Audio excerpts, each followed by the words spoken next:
Hi అండి. మా ఏరియాలో వినాయక చవితి థర్డ్ డే అయితే మేము అన్నదానం అయితే చేపించామండి. వైట్ రైసు, బీరకాయ పప్పు, సాంబార్, రసం, బెండకాయ ఫ్రై, అరటికాయ ఫ్రై, పల్లీల పచ్చడి, పాపడాలు, పెరుగు ఇలాగా ఒక 50 మెంబర్స్కి మాకు తోచినంత మేము అన్నదానం అయితే చేసామండి.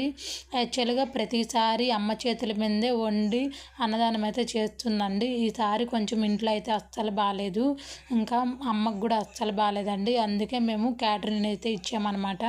ఇప్పుడైతే దేవుడికి మంచిగా పూజ చేసి దేవుడికి అయితే అన్నం నైవేద్యంగా పెట్టామన్నమాట. ఇంకా అందరం పిలిచి అందరికి అన్నదానం అయితే చేసాము. యాక్చువల్గా ఈ చిన్న బొమ్మ 10 ఇయర్స్ లోపల ఉన్న పిల్లలు అయితే డొనేషన్ చేసుకొని పెట్టారు. చాలామంది పెద్దవాళ్ళకి డొనేషన్ చేస్తారు, చిన్నపిల్లలకి ఎక్కువ డొనేషన్ చేయరు. కాకపోతే చిన్నపిల్లలకి డొనేషన్ చేయాలి ఎక్కువ అని నేను చెప్తాను, ఎందుకంటే మన వల్ల వాళ్ళకు కూడా చేయాలనే ఆలోచన వస్తుంది. Bye bye.